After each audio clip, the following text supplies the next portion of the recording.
Thanks for checking into the Pit Stop. This is our recap for The Amazing Race, Season 34, Episode 2, Patience is the New Me. Hey everyone. We're so excited about this particular recap. Not because, the race was 90 minutes and it was just a lot of fun, but because we have a very special guest joining us. I mean, I don't really know how to intro her just because so many great things come to mind. She is perfect. She's an absolute queen. I had the pleasure of, building a friendship with her while competing alongside her on the Challenge USA. And without further ado, let's just bring her into the stream, Miss Cayla. Hi! Not you making me cry before we even start. I mean, it's true. We say this all the time. I don't think that experience of the Challenge USA would have been the same if you weren't there. I'm so glad I had you there, and I'm so grateful for the friendship that we formed from our experience. And yeah. No, me too. You were like the comfort of home that I never knew that I needed. I never knew I was going to gain. Literally the best thing to come out of that whole experience for me. And I feel like you needed to do a tell-all at some point about your experience because you were in Croatia, so you weren't able to do exit press or anything for the show. But I'm just really happy you're here to talk about the race because I love talking about it with you. I know, me too. I'm so excited. Before we dive into the recap, what's new in Cayla's world? For anyone who's watching that knows you from the race or the Challenge USA or both, what's new? I mean, honestly, coming from Amazing Race and that being aired, once that wrapped up, I immediately went to the challenge. So, by the time I got home, it's been kind of like a whirlwind. I'm not working right now, but me and my boyfriend just bought a house. So I'm being little Susie homemaker or attempting to be. But no, I'm just kind of getting back into the swing of normalcy because doing 2 shows pretty back to back was a whirlwind of an experience. One that was literally the best ever that I could ask for, but it kind of took me a minute to just get reacclimated with normal life, oh, there's not a camera around me and I don't have to be quiet about what I'm saying and who I'm saying it to, but I mean, I don't even know how Derek did it, going from Big Brother to the Challenge USA. And then I feel like after we wrapped with the challenge, he went straight into filming the race. Insane. Yeah. Literally 3 shows in 1 year. That's insane. That just sounds very overwhelming. Yeah, that's a really I'm tired. I'm exhausted for him. I'm tired doing too, but get some sleep, Derek. Sleep, Derek. What about it? I feel like for you, your season of the race finished airing, and then what did you leave a week later? Literally less than a week later, I left. So when they called me, I literally was like, do you have the right number? And they were like, no, we have the right number, but also can you leave in 5 days? And I was like, what? But I also was like, sure, already packing my bag, but no, yeah, literally less than a week I was gone. So that's how much of a queen you are, booked and blessed. I was like, the challenge, what? I mean, low key, I was like, I'm going to get to meet CT. And then I realized it was the CBS thing. But it ended up working out better because I got to be best friends with you. So I know. Oh my God. So true. So you're doing a tell-all on Friday with Nerdtainment? Yes. And I actually am possibly doing a little bit of a tell-all with Dusty on our podcast, Pitstop podcast, because he's just been itching at the bit to kind of pick my brain on my experience there. But yeah, I went to Croatia, so I didn't have any time to do any exit press. And when I came back, I just feel like a lot of people spilled a lot of tea, and yeah, I'm gonna give as much as your turn to share your piping hot tea. Yes, piping hot. Scalding. Well, great. Well, we're so happy that you're able to recap this episode with us. So let's just dive right into episode freaking 2. So as we know from just the start of this episode, there's 3 departure groups, group 1, group 2, group 3, all leaving within 15 minutes apart from each other. Now, Cayla, I feel like you got a taste of pre-COVID race with the 3 legs that you did before the shutdown. And then coming back, you had the different group departures as well. What are your thoughts on the group departures? I have like a lot.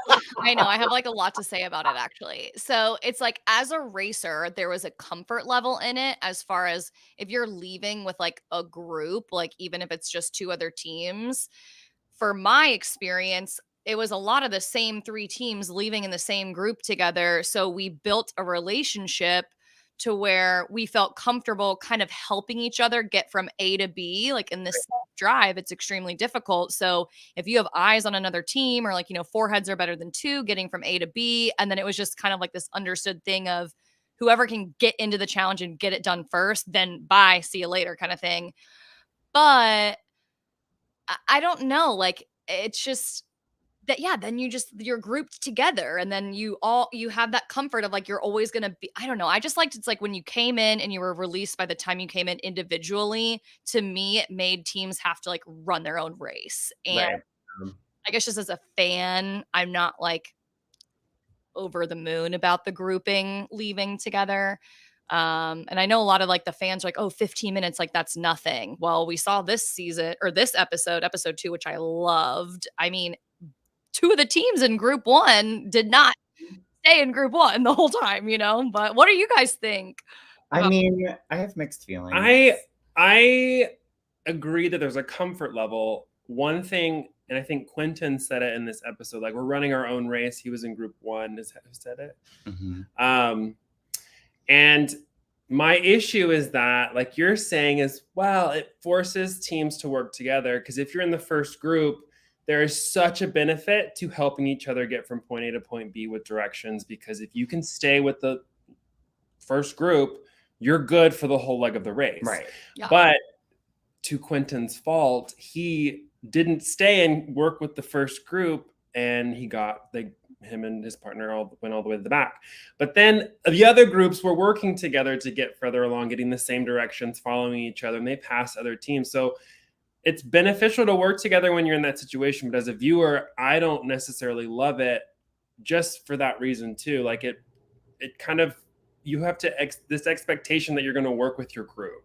Yeah. Especially after like the first or second or third time that it's happening. Yep. Time and time again. Yeah. Like I mean, I don't know. And again, I'm so glad you brought up the Quentin thing because they're like, yeah, we're going to run our own race. And look what happened. Yeah. I mean, Mhm. it's the same thing with Marcus and Michael, episode 1. They tried to like speed up on their own and then they got lost and then fell to the bottom of the pack.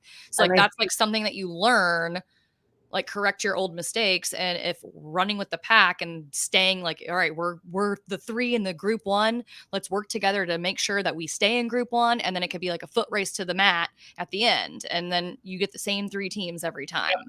Where it doesn't matter if you're in first, second, or third. But then on the flip side, I mean, just coming from our experience, every leg was an equalizer. And I think even if we left 15 minutes apart from other teams or not, it doesn't make much of a difference because we all left the airport at the same time. So it was like, it's either all groups equalizer together or at least the 15 minutes does break it up a bit.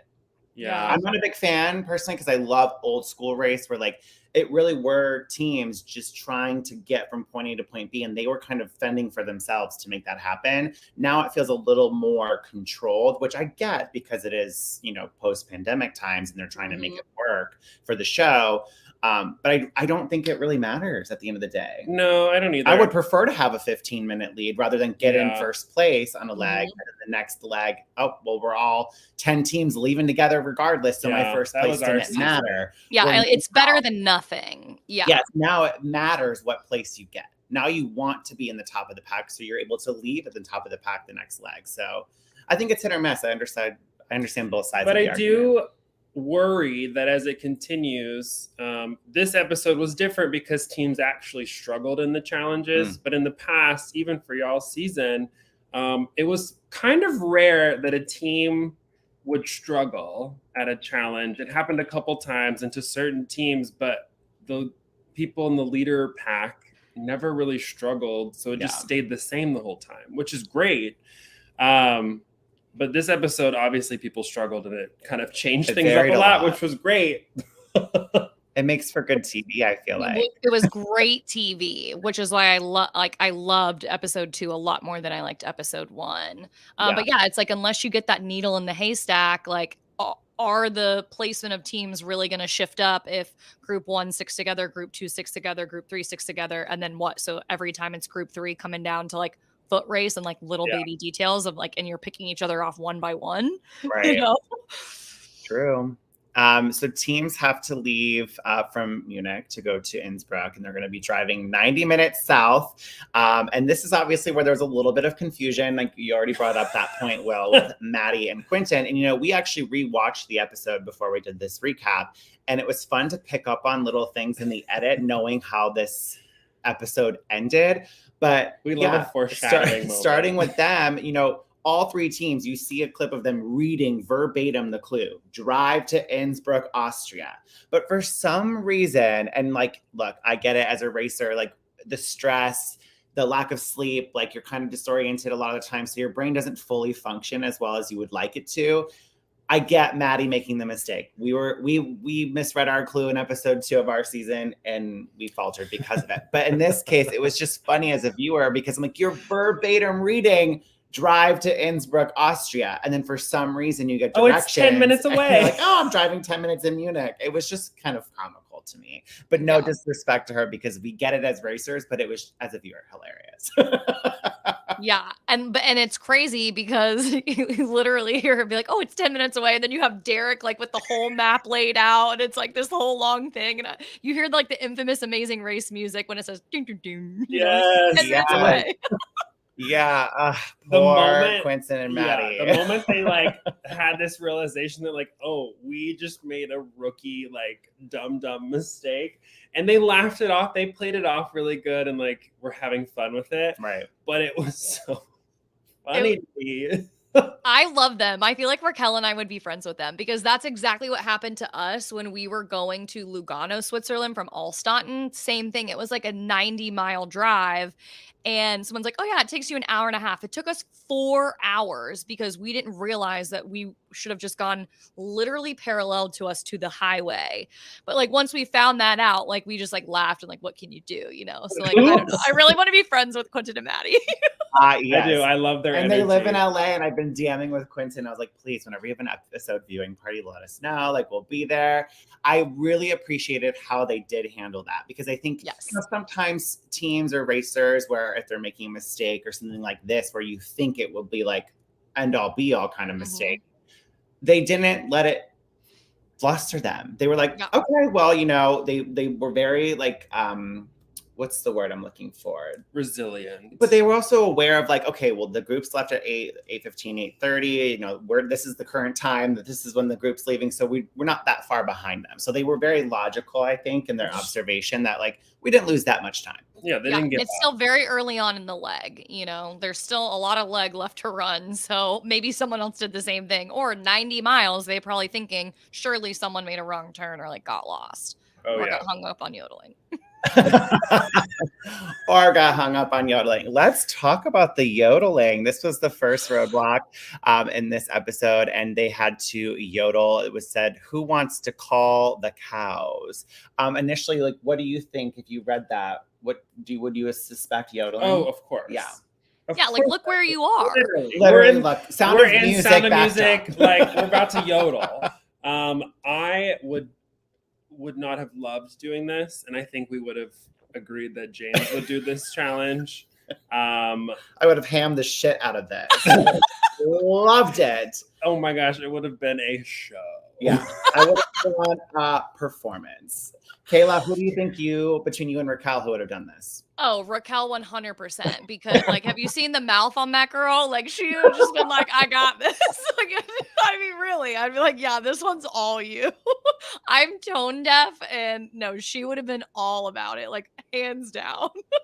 Well, and I mean, I think there's also, again, a level of comfort when you do see like the signs of the words. But even when we did the singing challenge in Germany, we thought we had to memorize it in German. And it wasn't until we actually got into the theater to perform it where they had the cue cards. And I was like, oh, this seems helpful. But even then, you have to get that pronunciation down. And even if you're reading it, that you're not learning the pronunciation of it. It was weird for this yodel where it was like H-A with the little circle on top was ho. Oh, and then the H-E was like hey. So Hey, it was like you literally Yes. So if you were to read it, you wouldn't have like phonetically said it correctly. So yeah. Which, speaking of poor Rex, I mean, he was dyslexic, so all that looks the same. It's just Does not look match up. HAHE, the whole board. So Derek and Claire were the first to the roadblock. I think that they really took their time getting their directions, as we saw. So no surprise that they were the first there. But you have Marcus and Michael and Tim and Rex who left in group 2 that showed up shortly after. And so they're, creeping their way up to the top. But Claire, even though they had that lead, just couldn't get the yodel, but it made for great television. I laughed. Oh yeah, I love when they show her like arms folded and she just like looks at the camera like after every time someone gets it, because there is no worse feeling in the race than showing up to a detour or roadblock first and watching every team leave before you. Like that. And poor Derek, who what can you do? You can't even do anything. You literally just watch. So that happened to us in India, where it was like an iPad 30-minute lead, Cayla. And then teams just kept leaving, and it was me sitting on the floor with Aparna, and she's like putting on makeup, and we're just like drinking Gatorades and like having a good time. Because what can you do? You can't do anything. And I are losing our minds. While literally, you're like having a mental breakdown, and I'm like, I'm just chilling. Yeah, that was me eating grapes at the Domati challenge in Greece with Raquel. And I'm like, Raquel, keep it up. And she's like, Cayla, she's screaming at me. She's like, I don't know what I'm doing wrong. And I'm like, well, I can't help you. So figure it out. Oh my God. Yeah. Derek was cracking me up though. Cause it's like, was he really being encouraging? At least he was just kind of being funny on the sidelines. And at least he was being honest. He was like, there was one line he said that was really funny to me where he was like, when you start to lose hope with something and it just starts to become funny. I liked how light he kept it, even though it felt so hard for Claire. As a partner, I would hope that that's how my partner would react, because if I sense that they're kicking rocks, all upset and whatever, I would have more added pressure on me. And it's like, you don't think I already put enough pressure on myself to figure this out? So I'm sure, or at least hopefully, he knew I can't let Claire see that I'm getting frustrated or, whatever. But yeah, he just kept it light. My favorite were the gifable moments of Claire looking at the camera. Yes, same. Literally, she's just like so good. Oh, and then I think it was Aubrey. There's another one when she finally gets it. She literally does this exorcist back bend. I don't know if you guys saw it. I was literally like, oh my God, she's gonna break her spine. She fell on her bed. Yeah. But I'm sure you guys are gonna bring this up next. But the thing that was I kept focusing on during the yodeling thing was every time they got it, they would throw their hat up. Oh, yeah. But they kept reading the clue over and over again. You have to wear your outfit the whole rest of the time. I'm thinking one team is going to throw this hat and not go get it. Yeah. Because again, watching it a second time and we pick up on those little sound bites a lot more, because at first when we watched it, I didn't really think anything of it. But yes, you see Glinda and Lumumba read their clue about how you have to keep your costumes on for the rest of the leg. And then you have Michael and Marcus after the roadblock. They're in their car. They took their hats off, but then they made a note to each other of they are right here. We need to make sure we bring these with us. And then even Rich and Dom, of all people, Rich and Dom even say, we've got to keep these on. Yeah. So I think fans don't know a lot about that additional info piece of paper. So when you open your clue, it obviously has a 2-sentence, really short, drive here or do X, Y, and Z, and then go here, whatever. But then that additional info is a full sheet of bulleted information that is just as important and kind of sets the rules for whatever you're doing next. And so it's easy to read that and forget about it because you're not thinking about it. You're thinking about, I need to go from here to here, and that's it. But then this whole piece of paper has all these things that you can and can't do. So I understand how you can get lost and not read your clue, because it happened to us twice. But me too. Also, that this is the amazing race. If you read it and we catch you on camera being very explicit, we have to remember to wear these hats. And then at the very end, you don't have them on. But I think this is where the confusion was, okay, in their defense. And this is probably my ADHD brain. Maybe it's the way I read things. I sometimes suffer with reading comprehension. Oh, shout out to Ray. Thank you so much for the super sticker. Ray, Hi, Ray. Supporter of ours. Hey, Ray. Ray donated to our Hearts of Reality fundraising. So thank you, thank you, thank you. We're rooming with you. Oh yeah, we're rooming with Cayla at Hearts of Reality. It's going to be a great time. I literally have a countdown on my calendar because I'm so excited. It'll be like the challenge compound all over again, but with a bonus wheel. Yes. Oh my God. Yes, yeah, because it'll be us and Cachet. It'll be great. What was I saying? My ADD brain. Hold on. Oh, the clue. Even Phil said, I'm jumping ahead here at the pit stop. It said in the clue that you had to wear it throughout the leg, where maybe the additional info said you have to check into the pit stop with it. But I think I would have been so focused on I probably would have given a little pushback on the rule. I mean, you, James? No. I would have been I'm confused. It said just through the leg. What do you mean? It it doesn't say to the pit stop. There's not a comma here, so it doesn't make sense. Oh, shut up. Okay, we do have to give some praise before we move on to the detour. We have to give some praise to Glenda and Maddie. They were the only two who did that yodeling on their first attempt. Yeah. Incredible. Impressive. Very impressive. Yeah. So I was impressed with those two, especially Maddie. Episode 2 is happening. I am obsessed with Glenda and Lumumba. Mm-hmm. Me too. I mean, hilarious and so full of joy. It is so fun to watch them. They're just so cute. Yeah. No, I'm obsessed with them. I told Dusty, I'm like, I feel bad because obviously I know one of them personally, or both of them, Claire and Derek, but I'm like, Lumumba and Glenda are my favorite. What I knew that he was my favorite, or both of them were my favorite, when it was they were doing the introduction of the teams, and he says, he obviously addresses the height difference or whatever, and he goes, yeah, she definitely wears the pants, but someone's got to iron them, and that's me, or whatever. I was like, yes, I love you. And then this episode where they're we've already named our child, and his nickname is Boom Boom. Boom Boom. There was also a moment when they were doing the dance about how tall is he? Do we know? He's 5'7", and then she's 6'2", 6'3". Yes, and he was like, it's hard to twirl my wife, my 6'2" queen, or something. I just love their dynamic. I love what they bring to the race. They're definitely early favorites. And I think that's fair. I mean, I think it's expected for us to obviously root for Derek and Claire just because we know them personally. But let's say that wasn't a part of the equation. Yeah, Glenda and Lumumba, I think, are huge standouts so far, and I'm really enjoying them. 100%. I love them. Shout out to Liz and Michelle. Hey, guys. Boom, boom. All righty. So the detour. This was a lot of music. So on this detour, which is this season's first detour, was a choice between bells ringing or partners swinging. In bells ringing, teams had to use bells to play a traditional Austrian folk song. And then in partner swinging, teams had to learn and correctly perform a traditional Austrian wedding dance, which incorporates the shaplaplata. I don't know. I'm just trying to, sound official with the name. Zhuzh it up. Yeah, zhuzh it up a little bit to receive their next clue. It was one thing I will say about this leg. My only criticism as a viewer, I think it was too music heavy. Mm-hmm. It felt very linear in terms of tasks. The types of tasks. Yeah. Especially when we have so many teams who are in performing arts.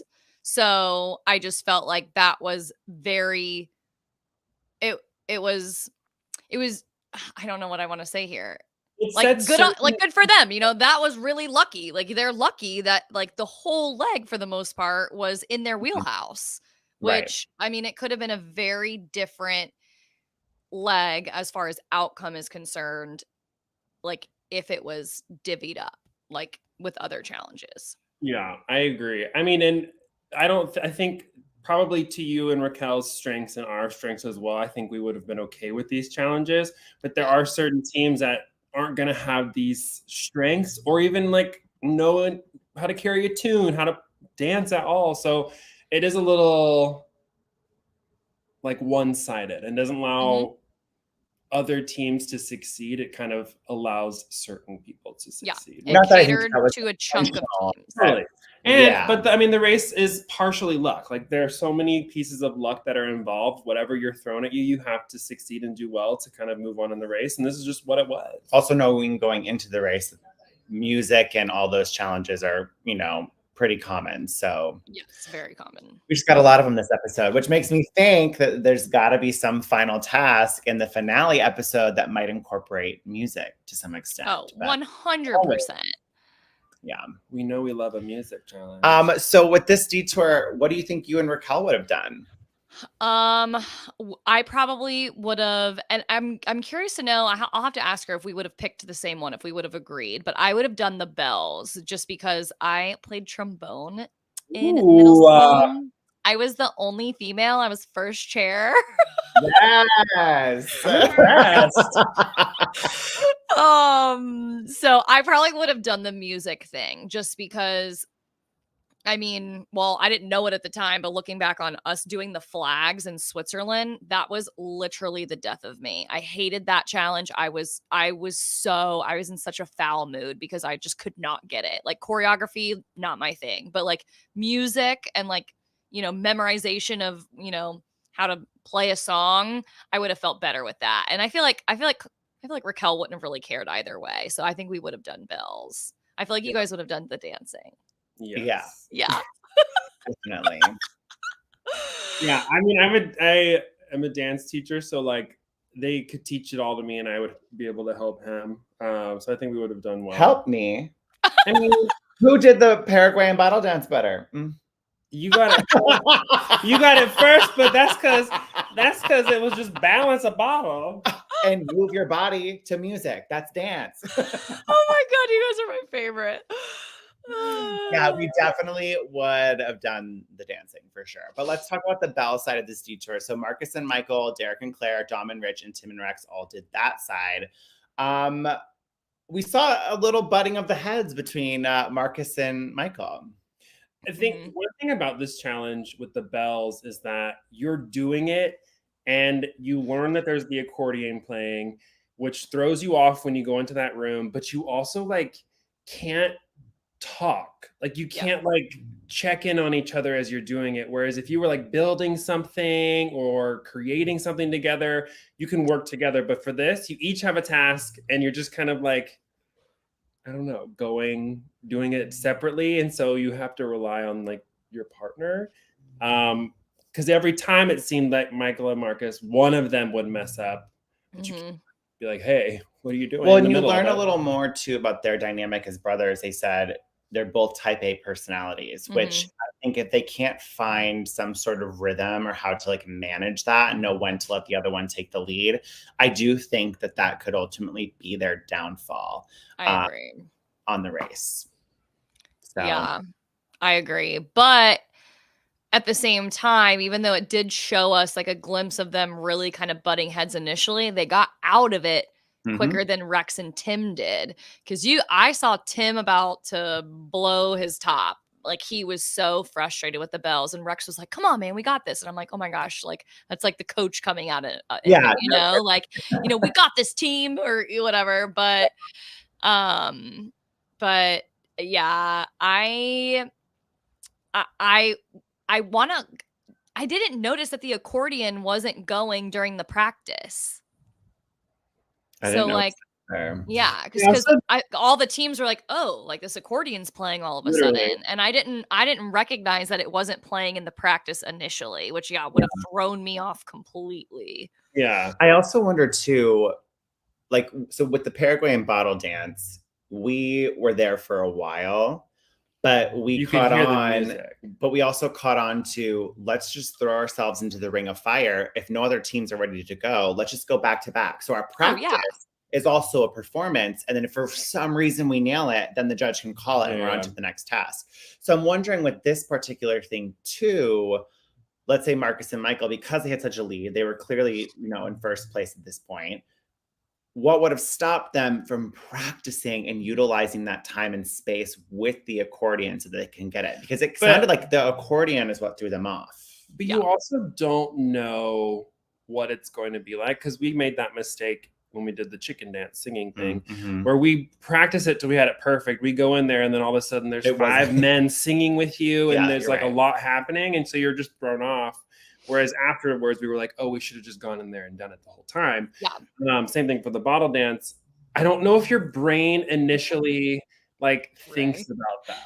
So like you practice it and like, okay, practice before you go. Like you're gonna be like, oh yes, I need to practice to be perfect and then I'm gonna go. Like that's like a normal human reaction. Whereas so if you're strategic, you would. Maybe now in the race it's different, where like you go in, throw yourself into the judging circle just to see what you're being judged on, what kind of resources are there to be available to you. Maybe which a challenge a little bit. It's easy for us 3 to sit here and say that because we've already ran the whole race. And I will admit, Raquel and I didn't pick up on that until maybe leg 6, or maybe it was leg 5, when we were doing the sausage, rolling them up and whatever. I'm like, we're the only ones here.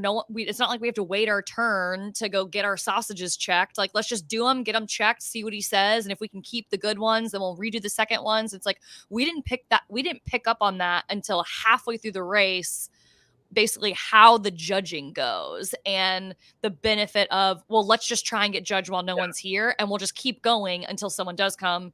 Because for those of you that don't know, like, I mean, you kind of saw it in the yodeling, but you have to wait your turn in line. Like, so if they say no, you have to wait if other teams are there before you can just like go again. You don't get to just go 3 times in a row until you get it when there's other teams there. But I think having that challenge first really throws you off, because you're waiting in line and every team had to wait in line. And then you go to the next challenge where there is going to also be a line that you're just automatically like, I need to practice so that if I do have to get in line, I don't screw up and then have to go to the end of the line, because they probably didn't even know who was coming in, like what was going to happen. And they just had that challenge where they were just in a line the whole time doing the yodeling. So they were just already skewed, and it's only episode 2. So they haven't figured out, just go do it. You're right. Because Cayla, I think around 5 or 6, like 5 or 6 for us is when we started to pick up on the judging stuff too. That was, it also just takes like, not only just picking up on it, but like a level of like comfortability. Is that a word? With the whole process, like, I mean, still leg 1 and 2, they're probably still getting used to, like camera and audio being with that, like just like the littlest stuff. There's so much to kind of absorb before your brain can fire on all cylinders. Especially because episode 1 wasn't even a traditional the race. It was the starting off the race. So technically this is like their first leg. That's such a first traditional. Yeah, you're right. Or you could be like Derek in the Detour. He started conducting during the bells, and then the accordion player started to play to his beat, so he was able to slow him down a little bit. And I think that is where your real life experience with him, playing music, came into play for Derek and Claire to do really well at this Detour. I do think the accordion would have slowed down because they're making music together. As long as you're staying on like a tempo, like a beat, a 1, 2, 3, 4, I think the accordion would follow you. But there were some of them that were just jingling the bells. Like, it was not like a note. It was just like, go, go, go, go, go. Yeah. And it looked like there was a clear way to like jingle them. And I was probably Rex or Tim, honestly, like the way that they were doing it, like he was lifting it fully up and doing it up here. Really? I'm like literally just lift him and set him back down. Like, what? I was like, what are you doing? Yeah, that made me giggle. Funny. Tony says scrambles are for eggs, not races. LOL. Sunny side up, please. Let's talk about the partner side of this Detour. I mean, majority of the teams did this, and it's no surprise that all the dancing. Half of them are dancers. Yeah, so they all did that, and they did really well. But I also loved the sweet moment between Linton and Sharik, and we get a little bit more of their And she's been a fan, been watching it since she was 8. They watched it together. Like, I'm just so happy for the two of them being able to have this experience together. I And just cried. raw, Oh, real same. moment in the interview where, you know, they're talking and then Linton's getting emotional. And then Shake's like, are you crying? Like, it just, Yeah. I love these two so much. And yeah, I was like full blown. It wasn't just like little tears. Like I did a little like little thing because yeah, he's like, you know, I didn't have a good relationship with my dad, so like I wanted to, and just to have that like affirmation from his daughter, and like she not even know it, like, you know, she's like, we've done so much together, and I'm like, oh god, here it comes. I really like them as well. I they're just so sweet, and I Mhm. love that they're succeeding at these, especially in this episode. They did really well at both of the challenges. Yeah. And their attitude is just so infectious of just like having a good time, soaking it all in. I loved watching him dance. It was so fun and I cute. know. When he like hit his hand with his foot, and the teacher was like, "What's wrong?" And he was like, "I just kicked my finger." I know. But I really do like them. And another moment that stuck out to me with this Detour was between Will and Abby. I mean, we got more of their backstory as well, but Abby, just the way she lights up anytime a judge tells them that they've passed and like handing the clue to her, she lights up like she literally just won the lottery. Like, it's just such an exciting, like, super fan moment to like do a task, get the clue. I love those two too. And I think that they are going to go pretty far.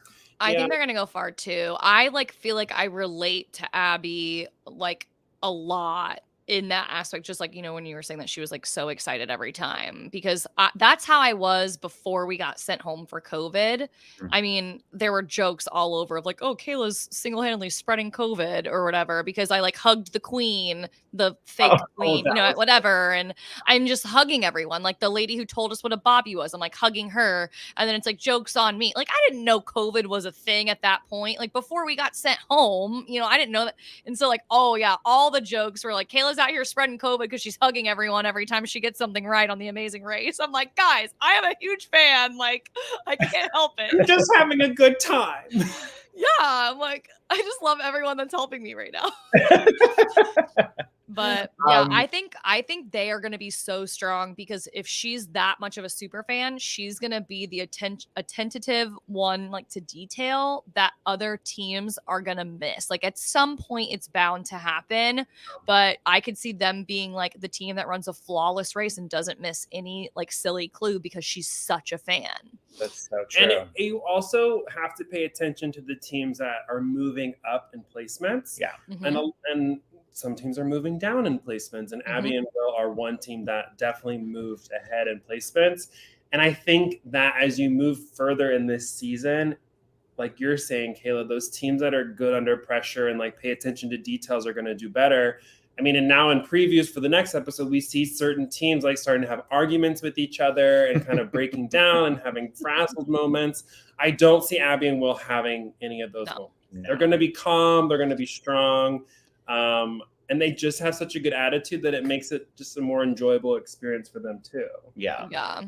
Another team, I know Ray was already talking about them in the chat, but the twins, also a lot more about their backstory and how this experience is an opportunity for them to like make up for lost time, but also discover about each other.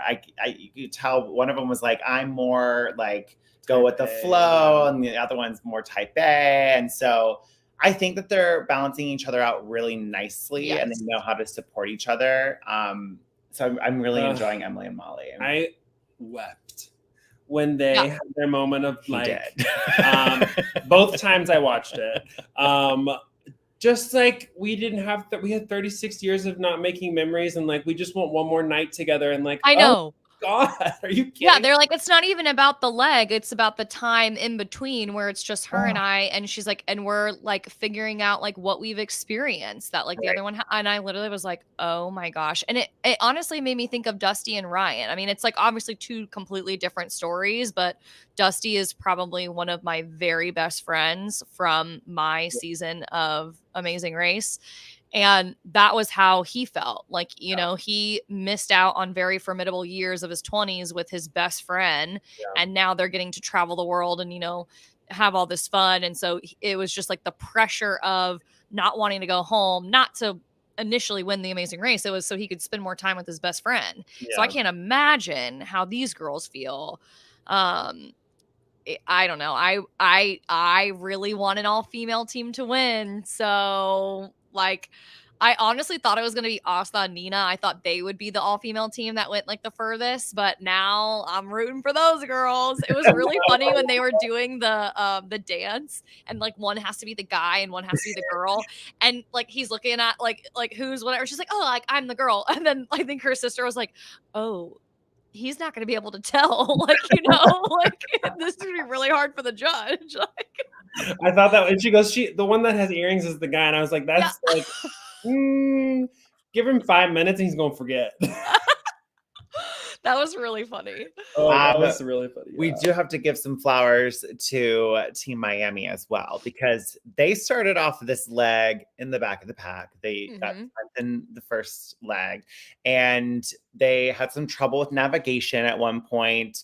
But because of their outside experience dancing, they really crushed the Detour, and that helped them go up. So yeah, they're moving on up, and we love to see it. They're learning, they're working well together. I also loved the cute moment when they ripped open the clue and they saw dancing, and they were like, "Oh my gosh, we can relive our wedding dance." And yeah, dude, they are I love their balance. Like, he is the perfect like amount of like, let's fucking go, you know, like, and I love that. And she's very like, it's fine, babe. Like, we got this, and like having a good time, like kind of like reminds him like, okay, we can have fun too and get shit done. Like, I love their balance as a couple.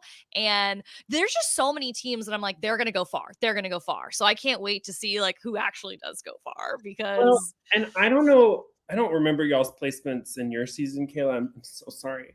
Oh, it's fine. But the second that you are in a low position is kind of when you get kicked into gear. And so for these teams, Abby and Will, Lewis and Michelle, some of the other teams that were in the bottom of the pack that are now at the top, they know what it's like to be at the bottom. They have way more drive than a team like Derek and Claire, or who else was in the top two? Maddie and Quentin, where you see those teams go down places because they don't know what that pressure is like to have your life on the line. And so I think that these teams that are slowly moving up just have this drive that some of the teams that were in the front don't have. Because how you handle being in the back, like you said, how like Quentin and Maddie are like, well, there's a lot of leg left, and you know, they did their best and they like didn't let it get to them mentally. Being able to be in the bottom and then still keep that cool throughout, and then be like pleasantly surprised that, you know, you're not last, is going to be so much more beneficial than someone who's had like the easy ride in the front, because the first time they slip, I mean, the one time you can't keep your cool, that could be the time you're going home. So I agree, Will. Yeah. I want to talk about Aubrey and David too. Just I want to see more of them in the edit. And I feel like they've been kind of consistently towards the back of the pack, but I don't want to count them out, because like, again, as long as you don't come last, you're not eliminated. But I love how supportive and sweet they are to each other. And I think that will take them a long way. I just don't think we've seen enough of what they can do yet. But I need to see like a hunger like from them. And it's like, I feel like I've gotten a glimpse of it from like the other teams. But I mean, maybe not a hunger, but I did see like passion. Like when they thought that they were last in leg one, like she's fully ready for, you know, Phil to say like, I'm sorry, you're the last to arrive. And she sees Asta and Nina run up, and like you just see her face like almost cry. Like, and she's like, oh my God, like we're not last. So I know they want it, but yeah, I need to see more of them. Yeah.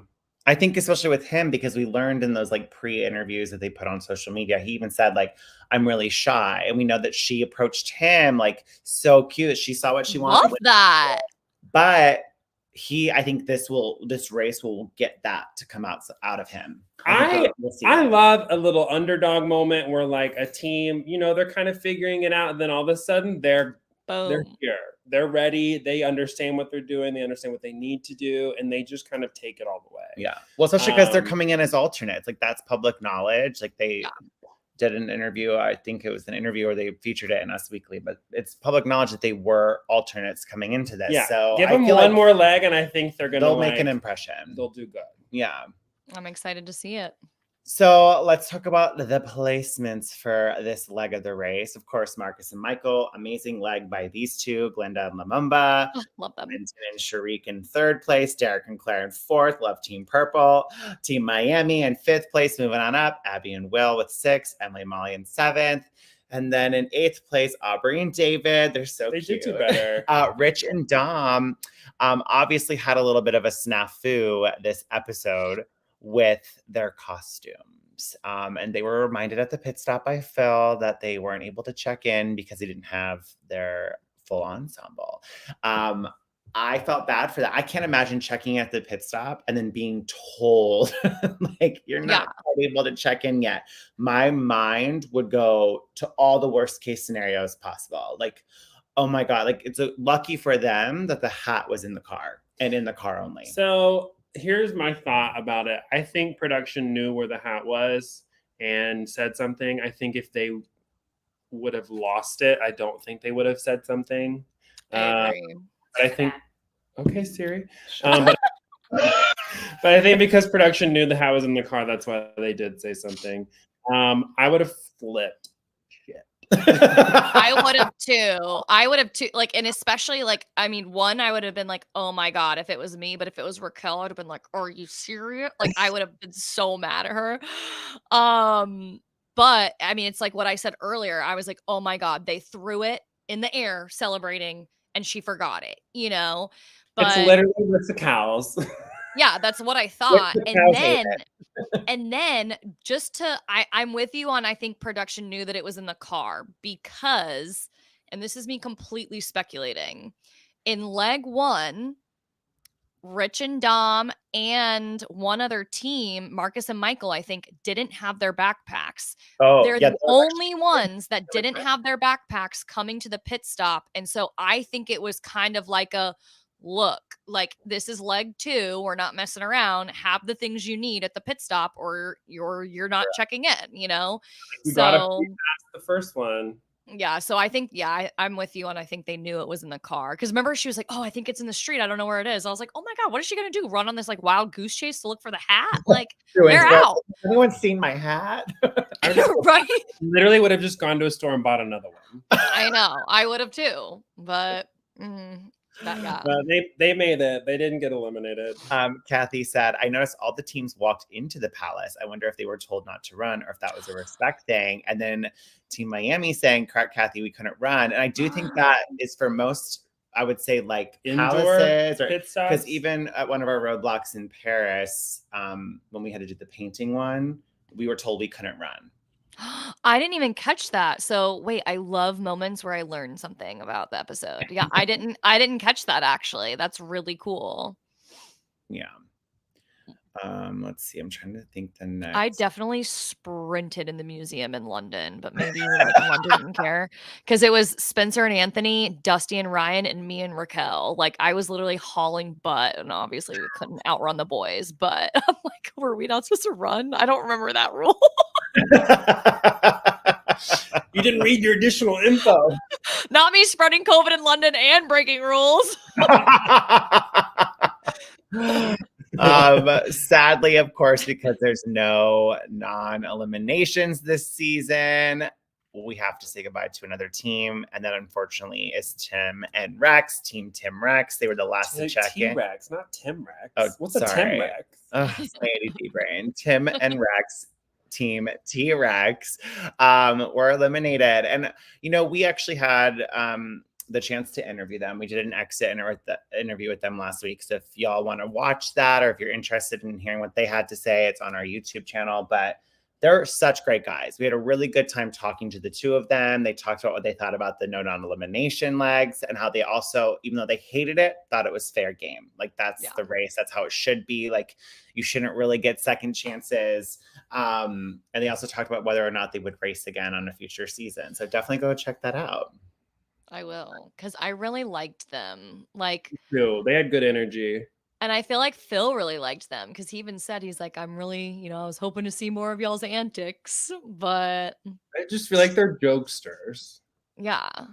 Oh, here's an exclusive. After we checked into the mat, Tim and Rex ran in, and it turns out they didn't go to the Detour. Oh my, that Lulu and Lala did that in Greece. Oh, that's They went straight to the pit stop. Yeah, and they were like, what are you doing here? You still have more to do. That's a fun I kind of wish they would have shown that. Yes, it makes it more drama. Yeah. I think the pit stop drama was Dom missing that. True. Oh we should my have asked them gosh. how far behind they were from the 10th place team. True. I don't remember. I also, another reason why I don't like musical dancing challenges only for this episode is because Rex is an older gentleman. And so I hate when an older person gets eliminated early in the race. I love seeing those dynamics of like age diversity in a season. And I hate losing it so quickly. And so what do you guys think? Do you think if they would have done the dancing one, they would have gotten it quicker than the bells? No, I think we asked them that in our elimination or exit interview with them, and I think that they were like, we were pretty confident in the bells. Like they don't think that the dance would have been any better. And especially because, I mean, the dance was not hard, but it was long. That dance was like pretty long. And that last section where the guy had to do like the 4 slaps and slap their leg, I think that would have been really challenging. Especially somebody who's not used to like moving that quickly with counts and music. I do think the bells for them was probably the better challenge. Yeah, I agree. They left. I was sad though. I do want to call out, and I thought this was like something that I saw when I was watching the episode. The first 3 teams were all teams of color. And it's never happened on The Amazing Race. And I literally think that that's incredible because those 3 are stellar. They're great. And I love seeing them finish in the top 3. Yeah. That's a big deal. And I'm like, oh my God, well, one, it's like, I didn't know that stat, but 2, also like, I'm just obsessed with those teams. So, I mean, good on them, which I would assume that those 3 teams will be leaving in group 1, leg 3, but we'll see, I guess. For the mega leg. Oh my God. Let's talk about next time. And next week's episode, team start a mega leg in Italy where they must cart an 88-pound wheel of cheese and then build a Ducati motorcycle.